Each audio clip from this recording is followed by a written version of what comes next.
Hello दोस्तों, स्वागत है आपका धार्मिक इच्छुक चैनल पर। आज की इस वीडियो में हम आपको बताएंगे कि चैती नवरात्रि और रामनवमी एक ही दिन क्यों मनाई जाती है। हिंदू धर्म ग्रंथों में भगवान राम और उनके 3 भाइयों के जन्म को लेकर एक पौराणिक कथा बताई गई है। इसके अनुसार राजा दशरथ के 3 रानियों कौशल्या, सुमित्रा और कैकेयी में से तीनों को जब पुत्र की प्राप्ति नहीं हुई तो राजा दशरथ ने पुत्रेष्टि यज्ञ करवाया। प्रसाद में यज्ञ से निकली खीर को तीनों रानियों को खिला दिया गया। कुछ समय के पश्चात राजा दशरथ के घर में खुशखबरी सुनने को मिली, यानी तीनों रानियों ने गर्भधारण किया।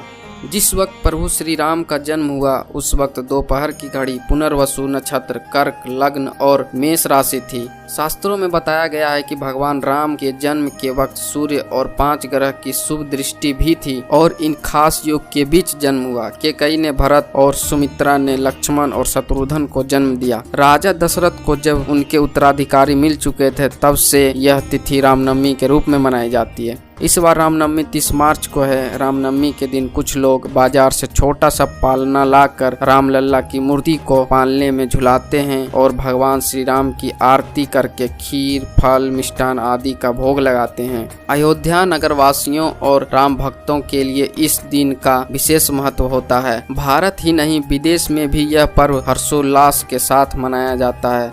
रामनवमी के मुहूर्त को शुभ कार्यों के लिए बहुत ही खास माना जाता है। बात करें चैत्र नवरात्रि की तो पौराणिक कथा के अनुसार रंभासुर का पुत्र महिषासुर, जो अत्यंत शक्तिशाली था, उसने कठिन तप किया था।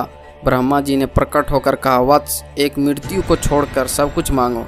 महिषासुर ने बहुत सोचा और फिर कहा, ठीक है प्रभु, देवता, असुर और मानव किसी से मेरी मृत्यु ना हो, किसी स्त्री के हाथ से मेरी मृत्यु निश्चित करने की कृपा करें।